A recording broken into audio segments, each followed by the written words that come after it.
बाबा आमची खूप ताकद होती. प्रत्येक वाईट प्रसंगी ते आमच्या मागे साथ द्यायचे.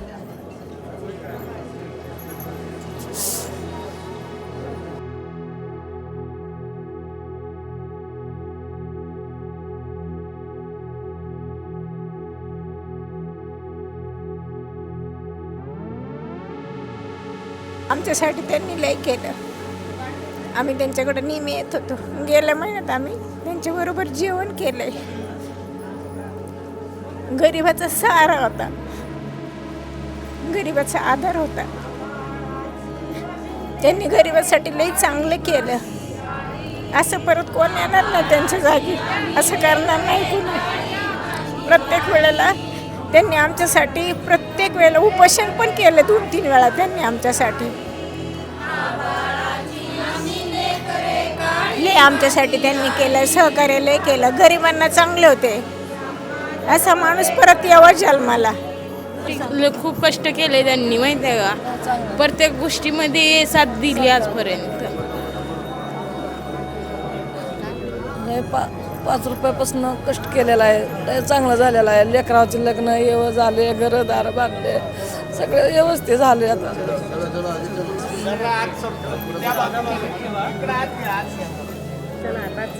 धुळ्यागावला जायचो, जळगावला जायचो, मुंबईला जायचो. बाबा संग बाबा चल म्हणले का आम्ही जायचो, हरपून जायचो. आमचा बाबा आमच्या येत नाही. आम्हाला दुःख वाटतं. कुठं म्हणलं तिकडं जायचं आम्ही बाबा संग. जळगावला, धुळ्यागावला, लातूर, मुंबई, पंढरपूर, लांब लांब लांब हिंडून आलो आम्ही. कुठं चल म्हणून जायचं आम्ही. आम्हाला बाबा आम्हाला दुःख लय वाटतं. लय दुःख वाटतं आम्हाला. रात्री आम्हाला मोबाईल आलतो ना,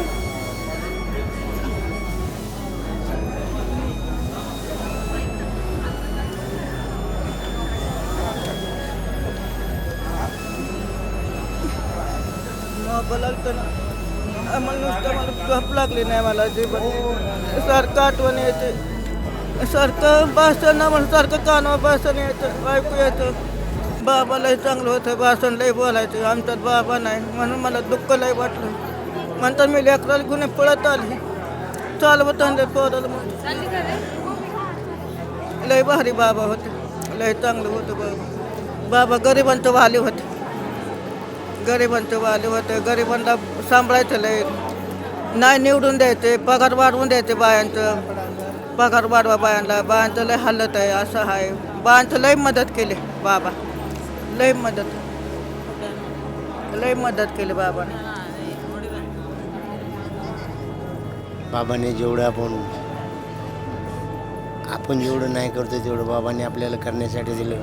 आणि बाबाने आपल्याला सांगितलं की बाबा रे, ते कुणाचे खोटे धंदे करू नका, कुणासंग काही वाद तक्ता घालू नका. आणि आपली संस्था आपल्या असंच पुढं चालवून असंच चालवा, हे माझी नम्र विनंती आहे. बाबाने हात जोडून सगळ्याला सांगितलं. कुठल्या ठिकाणी बाबाच्या आमच्या मिटिंगी झाल्या, चिंचवड झाल्या, पिंपरी झाल्या, पुण्यामधल्या हर एक ठिकाणीमध्ये मिटिंगी झाल्या. पण बाबांनी एकच सांगितलं की कुणासंग वाद घालू नका, कुणासंग भांडू नका. आपले चांगले मार्ग आहे. आपल्या चांगल्या मार्गाने जर आपण निघलो तर आपले चांगले मार्ग आपले पुढे निघून जातील. ह्या मार्गाचा आपण विचार करून पुढं आपण मार्ग विचारायचे. मला मनपूर्वक अभिमान आहे आणि त्यांच्या विचारापूर्वक मी काम करणार.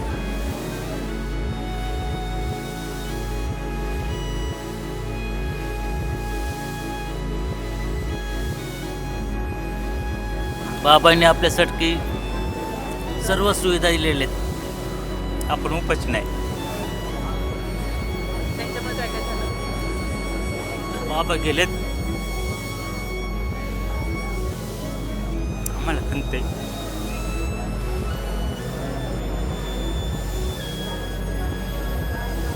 आम्ही उपास करू नये त्यासाठी त्यांनी करून दिलं होतं आणि केलं पण.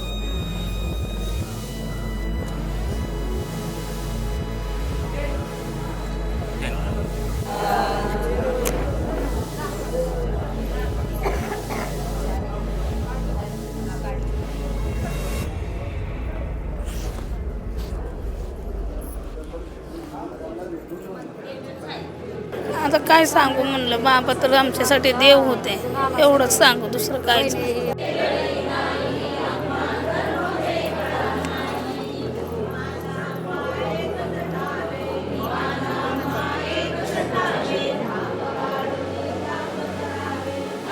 एखादी आठवण सांगू शकता? आठवण सांगू शकता एखादी?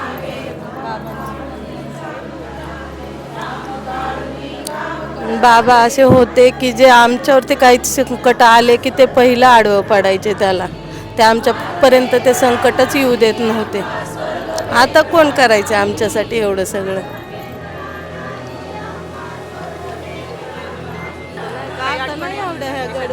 आठवणी काय, सभेला वगैरे गेल्यावर छान बोलायचे, खूप छान सांगायचे, सगळं व्यवस्थित हे करायचे आमच्याशी. म्हणजे कधी त्यांना असं आम्हाला वाटत नव्हतं की बाबा आम्हाला एवढ्या लवकर सोडून जातील म्हणून. आत्ता मागच्या वेळेसच एक मीटिंग झाली, त्या मीटिंगमध्ये खूप छान बोलत होते बाबा, पण असं वाटत नव्हतं की आजारी आहेत किंवा थोडासा ठसका आल्यावरच थोडं नर्वस झालं होतं आम्ही की बाबांना एवढा अचानक ठसका आला.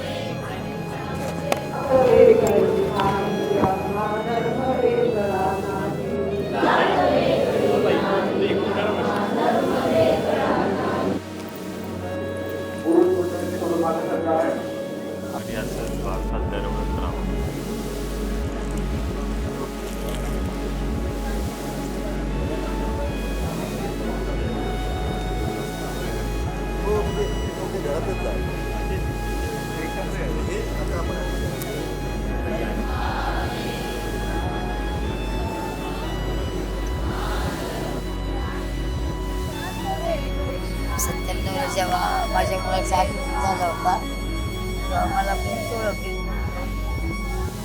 आणि मग नंतर लक्षात आलं की मी बाबांना का नाही सांगावं, संघटनाला का नाही सांगावं, म्हणून मी माझ्याकडे कॉईन बॉक्सला पण 1 रुपया नव्हता. मग असंच एक माणसाला म्हणलं, काय रडती बाई? मी म्हणलं अहो म्हणलं असं झालं माझ्या मुलाचं, सोशलमध्ये आणले पण म्हणलं कोणीच बघा ना, म्हणलं अहो वशिल्याशिवाय काम होत नाही. मग तेव्हा डोक्यात आलं मग बाबांना हाफिसला फोन नाही करावं, म्हणून मी तेव्हा मला सांगता का नंबर? मी म्हणलं हो सांगते, माझ्याकडे पैसे नाही. मग ते म्हणले तुम्ही सांगा मी लावतो. म्हणून मी बाबांना लावला फोन, तर बाबांनाच हाफिसमध्ये बाबा बसले होते, त्यांनाच तो फोन गेला. बाबा म्हणले कोण बोलते? बाबा म्हणले मी सुरूबाई बोलते. नमस्कार म्हणलं बाबा, माझ्या मुलाचं असं असं झाले म्हणलं आणि डॉक्टर लोक कुणीच बघनात म्हणलं. मग बाबा म्हणले कोण तिथं जवळ आहे त्याला फोन द्या. मग मी दिला फोन, तर बाबांनी खूप झाडले त्या डॉक्टर लोकांना. म्हणला माझी भगिनी आहे म्हणला, ती माझी घरी बसावीच काय म्हणला, तिच्या मुलाला का बघणार तुम्ही म्हणला. मग बाबांनी खूप झाडले. मग तेव्हा माझ्या मुलाला त्यांनी आतमध्ये घेतलं. बाबामुळं माझा मुलगा आज वाचला. आज त्याला 3 मुलं आहेत, मुलींची लग्न झाले. संतोष माझा मुलगा, त्यांच्यामुळं आज माझा मुलगा वाचलाय. म्हणून मी जीवनामध्ये बाबांची खूप आठवण ठेवते की बाबा माझ्या वडिलासारखे, आमच्या वडिलासारखे आहेत आणि ते आम्हाला पाठिंबा होता आमचा. आता तोच वाली गेला तर आम्हाला कोणच वाली नाही, असं झाले आमचं. म्हणून आम्हाला असा वाली असावा, परत परत आमचे बाबा आम्हाला तेच वाली यावं असं वाटतं. खूप दुःखात साथ दिली, सगळ्या बघण्यांचं त्यांनी चांगलं केलं. वॉटाला लावल्या, कागद कागदपत्र काढली, त्याच्यामुळे संघटना, स्वच्छ संघटना काढली. समजायला जीवनात पावसात ज्या महिला फिरत होत्या, कुंडीमध्ये जात होत्या, पडत होत्या, मरत होत्या, त्यांना त्यांनी जीवनदान दिले. चांगलं जागा, चांगलं राहा असं बाबांनी शिकवून दिली. म्हणून आज त्यांच्या जीवावरती आम्ही राज्य करतोय आणि तोच दाता आमचा सोडून गेला. तेव्हा आम्हाला असं वाटतं की आम्हाला म्हटलं आमचे वडील गेले असं वाटतं. मला म्हणजे सांगायच्या आठवणी अशा की ज्यावेळेस आमच्या कामाचा विषय काय असेल किंवा काय अडचणी असतील आम्हाला, त्यावेळेस आम्ही आवर्जून बाबांच्या ऑफिसवर जाऊन की बाबा कामाचा विषय असा असा चालला आहे, स्वच्छच्या बायकांची कामं काढून घेण्यात येत आहे, महानगरपालिका घाट घालते की ठेकेदार आणायचं आहे. तर बाबांना ज्या पण वेळेस भेटायला जात होतो तर बाबांचं ते चाफ्याचं फूल देऊन आम्हाला पहिलं शांत बसा तुम्ही मग बोलू आपण, अशा बऱ्याचशा बाबांच्या आठवणी आहेत की आम्हाला जे सक्षम केलं ते बाबांच्या सहकार्यामुळं आम्ही सक्षम झालो. आज कचरा वेचक महिला आज सहकारी तत्वावर चालणाऱ्या संघटनेमध्ये कामं करू शकतात व स्वतः मालकीनी म्हणून आम्ही सक्षम झालो. हे सगळं बाबांच्या सहकार्यामुळंच. कारण बाबांची जी थाप आमच्यासाठी आणि जे आम्हाला आधारस्तंभ जे म्हणतात संघटनेच्या सगळ्या, ते बाबा होते. आणि आता आमचं कसं होणार हा आम्हाला प्रश्न पडलाय. कारण ज्या काही अडचणी असतील, काही संघर्ष करायचा असेल, ते बाबाने आम्हाला शिकवला आणि आम्ही तो पुढं बाबांचा संघर्ष नेणार आहे. आणि बस एवढंच.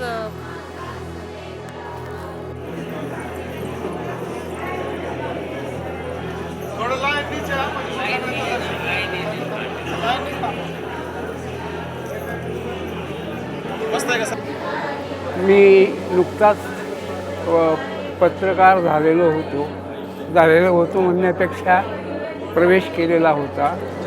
आणि बाबांची एक गाव एक पानवटा ही चळवळ माजलगाव, गेवराई, अंबाजोगाई या भागात सुरू होती आणि त्याचं रिपोर्टिंग करण्याचं काम माझ्यावर होतं. त्यानिमित्ताने बाबांचा सहवास लावला. बाबाबरोबर शांताराम दिवेकर आणि अनिल अवचट असायचे. मग आम्ही वेळ मिळाल्यानंतर गप्पा मारायचो. पण बाबांचा जो एक गाव एक पानवट्याचा दृष्टिकोन होता तो माझ्यासारख्या 22व्या वर्षी माझ्या मनात रुजला. ती माझी पायवाट झाली.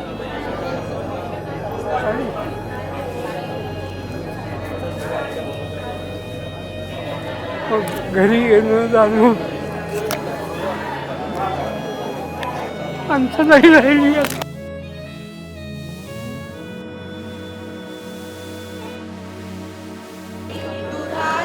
कागदकाजपत्रा कष्टकरी पंचायत ही संघटना 93 साली जेव्हा सुरू केली तेव्हा केवळ बाबांचं सल्ला, बाबांचं मार्गदर्शनामुळे सुरू झालं. आम्ही 93 साली त्यांच्याकडे गेलो होतो की कचरा वेचणाऱ्यांची संघटना होऊ शकते का, आणि बाकी अनेक ज्येष्ठ नेते म्हणाले त्यांची काय संघटना, त्यांचे काय हक्क मागतायत. पण बाबा लगेच म्हणाले तुम्ही संख्या उभी करा आणि इतके मागासलेले जाती, लिंग आणि म्हणजे क्लास, कास्ट, जेंडर तिन्ही दृष्टिकोनातनं इतक्या मार्जिनलाइज्ड आहेत, त्या एकत्र आल्या तर त्याची नक्कीच अगदी मजबूत संघटना होऊ शकेल. आणि त्यांच्या सल्ल्यानेच आम्ही ही संघटना उभी केली. आजसुद्धा तुम्ही बघाल इतक्या मोठ्या संख्यात कचरा वेचक स्वच्छ संस्थेच्या उभ्या आहेत. आणि कुठेतरी आता पुढचे दिवस तर अवघडच असणार आहे, पण बाबांनी जे मार्गदर्शन दिलं आहे, जे एकजूटचं सल्ला सगळ्यांना दिलं आहे, ते आपण लक्षात ठेवून एकत्र काम केलं तर तेच सर्वात मोठी श्रद्धांजली त्यांच्यासाठी असेल.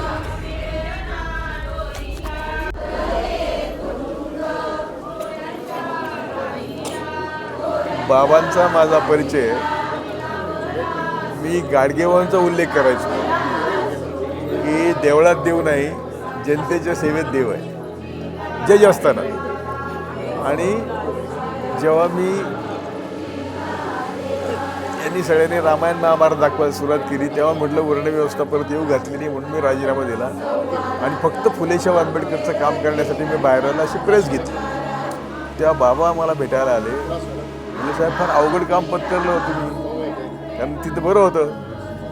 मला तिथं काही बरं नव्हतं.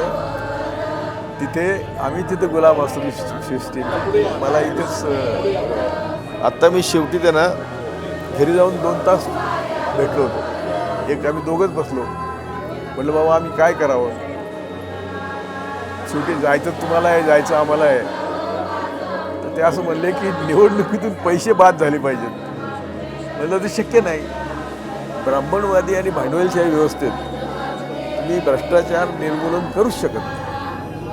का नाही म्हणलं देवळात गेल्याबरोबर नारळाचा तुकडा माझे संरक्षण कर म्हणतो ना, गाडगेबाबाच शिकवत होते. म्हणून मी गाडगेबाबांना फॉलो केलं आणि बाबाने तेच केलं. जनसेवेत ईश्वर बघितलं.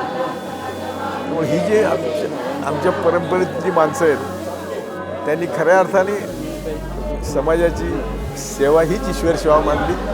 बाबा त्यापैकी एक होते. आम्ही बाबांपेक्षा छोटे आहोत, आम्ही काही कोणाशी तुलना करत नाही, पण आम्हाला असं वाटतं की तूच खरी ईश्वर सेवा आहे.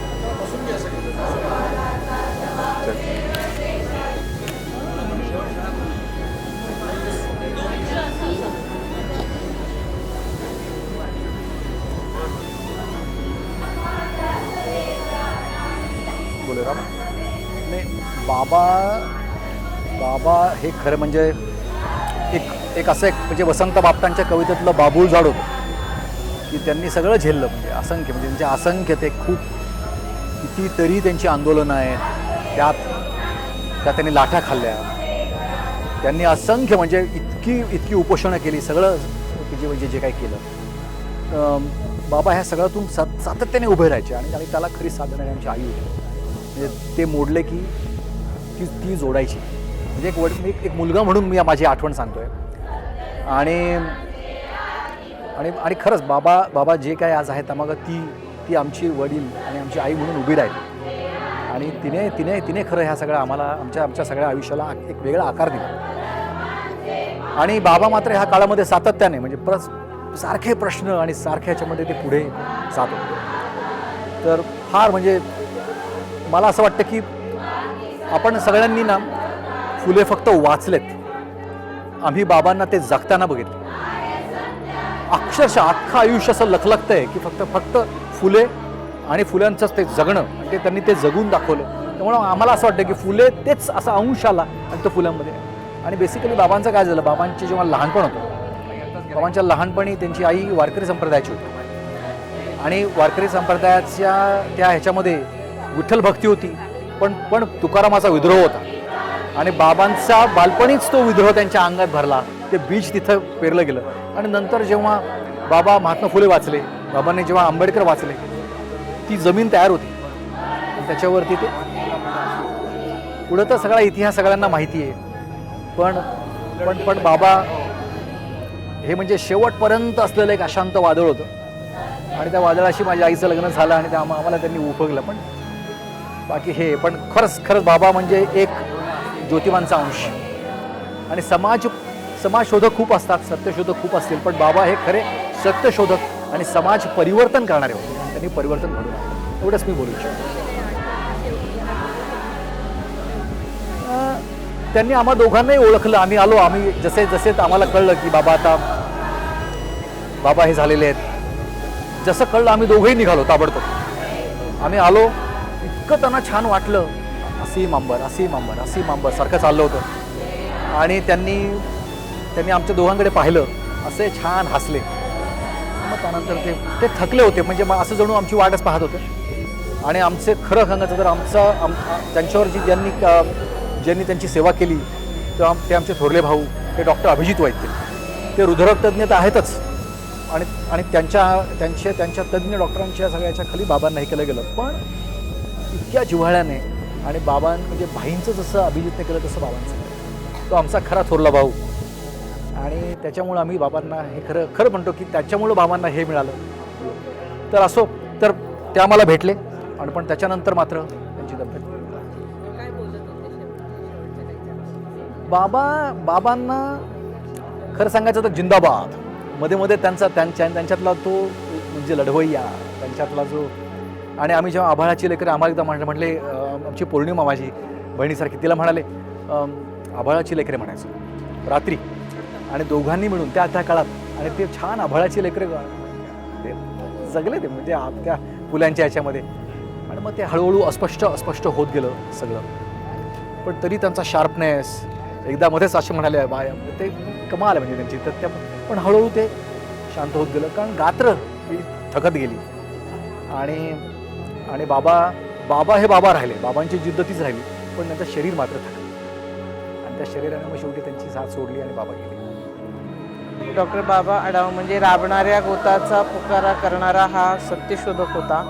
आमच्या पिढीनं महात्मा फुलेंना आम्हाला पाहता आलं नाही, पण डॉक्टर बाबा आढाव यांच्या कामाच्या निमित्तानं आम्ही महात्मा फुले यांनी काय प्रकारचं काम केलं हे आम्हाला आमच्या साक्षात महात्मा फुले म्हणजे बाबा आढाव असं आम्ही मानतो. पुण्यामध्ये आणि एकूणच महाराष्ट्रामध्ये सामाजिक आणि सांस्कृतिक लढाई करताना आमच्या पाठीवर कायम थाप देणारे, आम्हाला आत्मबळ देणारे, प्रेरणा देणारे, सतत मागे उभे राहणारे असे बाबा आढाव होते. चळवळीमध्ये एक पाय आंदोलनात आणि एक पाय अभ्यासाच्या क्षेत्रात, संशोधनाच्या क्षेत्रात बाबांचा राहिलेला आहे. बाबांनी रचनात्मक काम पण उभं केलं. बाबा संघर्षातही पुढे होते. नामांतराचा लढा असेल, एक गाव एक पाणवठा चळवळ असेल, स्त्रियांच्या मुक्तीच्या चळवळी असतील, या सर्वांमध्ये बाबा आढावांनी पुढाकार घेतला.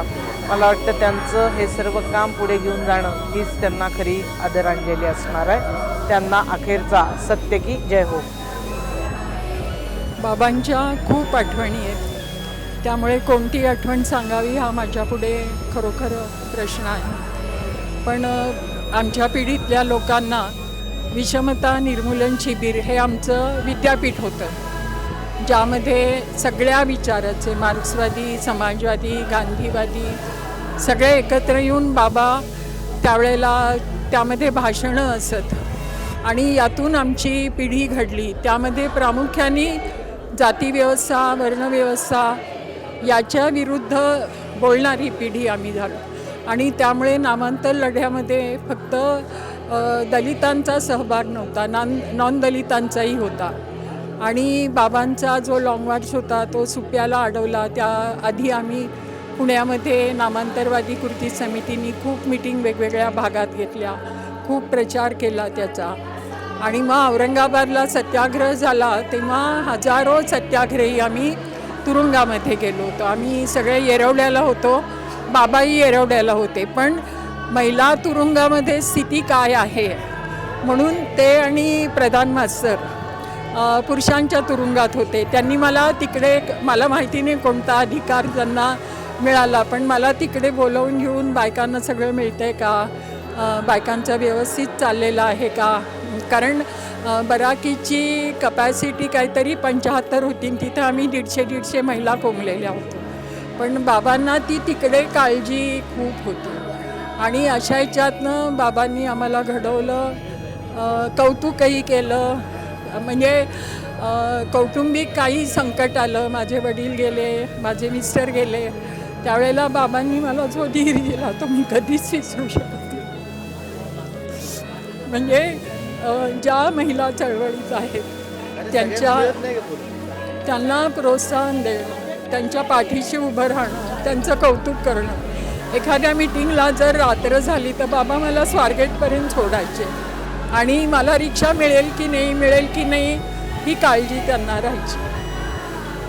त्यामुळे असं पितृतुल्य, खरं म्हणजे मी कम्युनिस्ट, बाबा समाजवादी, पण त्यांचा आम्हा सगळ्यांवरच खूप जीव होता आणि आज असं आम्हाला कोणीही मिळणार नाही.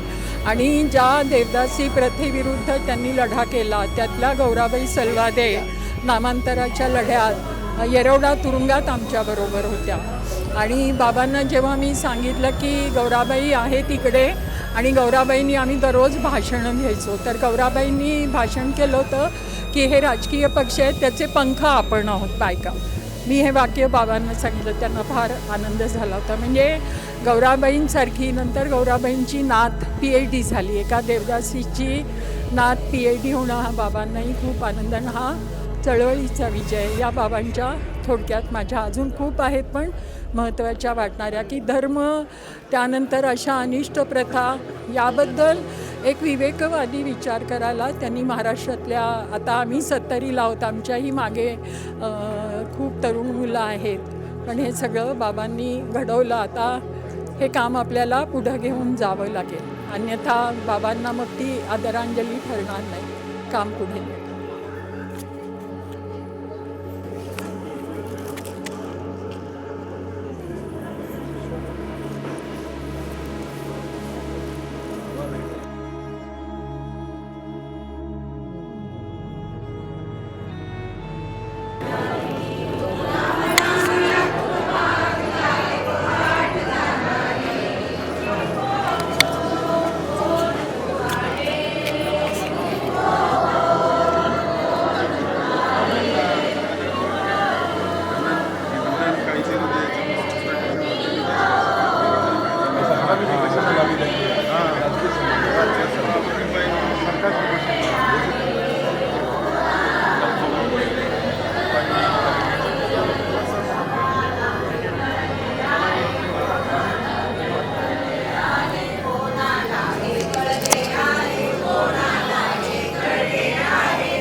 दर्यावरती लाटा येती दर्यावरती लाटा येती दर्यावरती लाटा येती गीत रे मग चालवू ही नाव तरणारी एकीवर चालवू ही नाव धरणारी हे गीत रे मग चालवू ही नाव तरणारी एकीवर मग चालवू ही नाव धरणारी या मना मनातून बांधूया एक वाट जाणारी या मना मनातून बांधूया एक वाट जाणारी पाडू चला रे भिंतई मध्ये आड येणारी चला रे भिंतई मध्ये आड येणारी या मना मनातून बांधूया एक वाट जाणारी या मना मनातून बांधूया एक वाट जाणारी या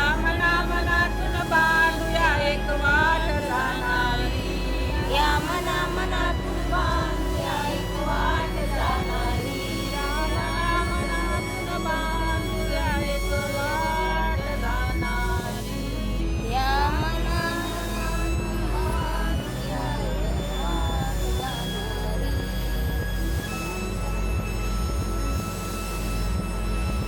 अडवू नको रे ज्ञान तू मळवू नको रे अडवू नको रे जिवंत आहे तवर तू विसरू नको रे जिवंत आहे तोवर तू विसरू नको रे जिवंत विषमता निर्मूलन शिबिरं पूर्वी व्हायची. महाराष्ट्रातल्या सर्व पुरोगामी समाजवादी मार्क्सवादी अशा सगळ्या विशेषतः तरुणांची शिबिरं व्हायची. आणि त्या शिबिरांच्यामध्ये 1-2 दिवस खल चालायचा सगळा. तर त्या सगळ्या शिबिरांच्यामध्ये आम्ही त्यावेळेला 25-24 वर्षाची काहीतरी मंडळी होतो. त्यावेळेला आम्ही त्या शिबिरांना सगळे आमच्या मागोवा ग्रुप त्यावेळेला आमचा होता. तर त्यावेळेला जमत होतं आणि तिथे डिबेट्स व्हायचे, चर्चा व्हायच्या, मतभेदांची सुद्धा चर्चा व्हायच्या.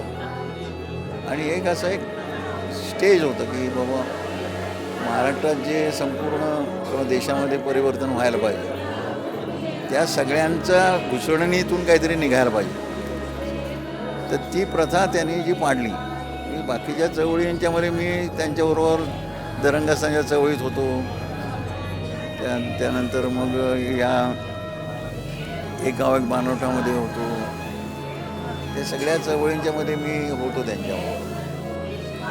परंतु जे सगळ्यात जास्त त्यावेळच्या तरुणपणीचं जे आठवण आहे, ती आठवण ही ते आमच्यापेक्षा वयस्कर होते ना, पण जमणारी माणसं सगळी तरुण होती, हे वैशिष्ट्य.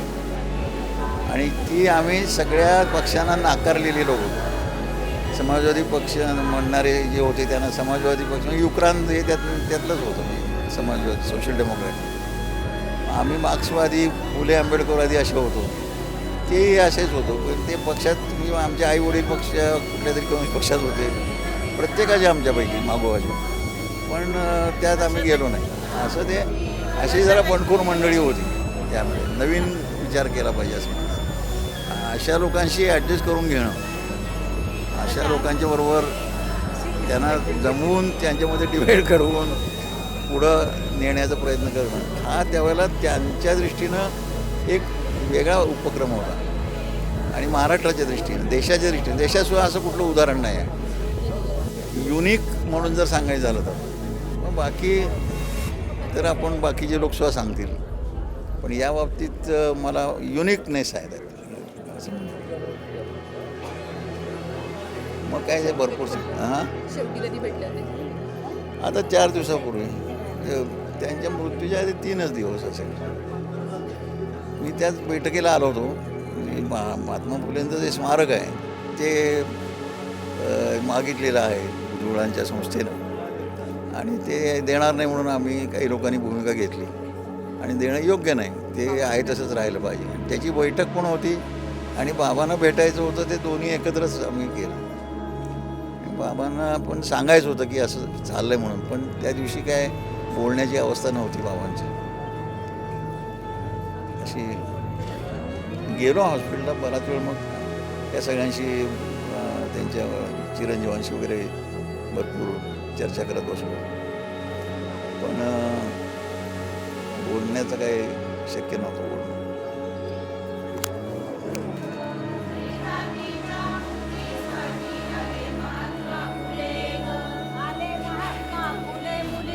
शिक्षण केले फुले ग, आले महात्मा फुले मुलींचे शिक्षण केले फुले ग, आले महात्मा फुले मुलींचे शिक्षण केले फुले ग, आले महात्मा फुले मुलींचे शिक्षण केले फुले ग, ना ज्ञान मिळाले कधी, ना ज्ञान मिळाले कधी, त्या दुबळ्या जाती मधी, त्या दुबळ्या जाती मधी, ना ज्ञान मिळाले कधी, ना ज्ञान मिळाले कधी, त्या दुबळ्या जाती मधी, त्या दुबळ्या जाती मधी, फुलू लागल्या कळ्या कोवळ्या, फुलू लागली फुले ग, फुलू लागल्या कळ्या कोवळ्या, फुलू लागली फुले ग, आले महात्मा फुले मुलींचे शिक्षण केले खुले ग, आले महात्मा फुले मुलींचे शिक्षण केले फुले ग, ओढदानाची वाढली, ओढदानाची वाढली, शाळा पोरांची काढली, शाळा पोरांची काढली, ओढदानाची वाढली, ओढदानाची वाढली, शाळा पोरांची काढली, शाळा पोरांची काढली, तेव्हापासून शिकू लागले अस्पृश्यांची मुले ग,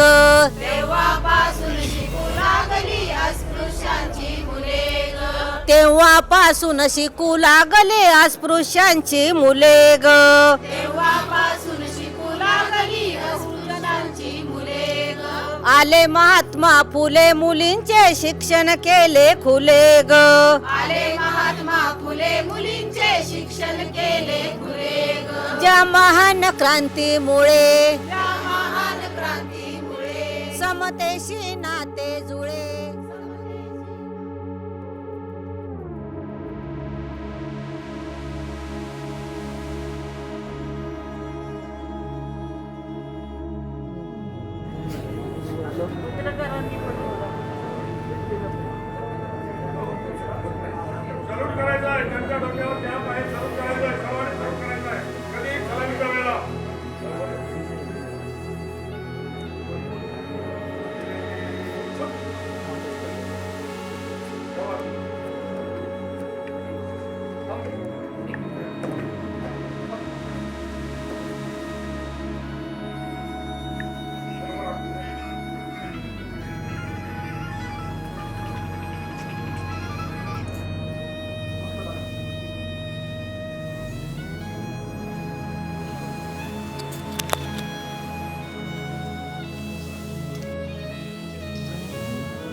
जरा इथले मागे या, इथले पुढचे जरा मागे या.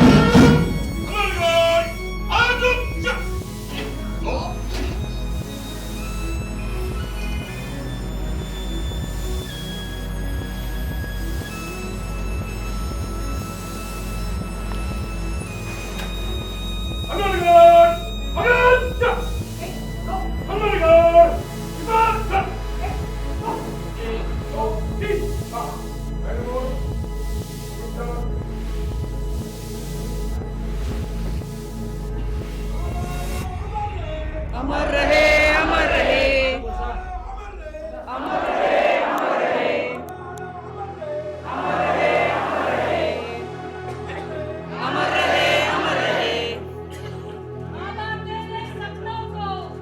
कोणती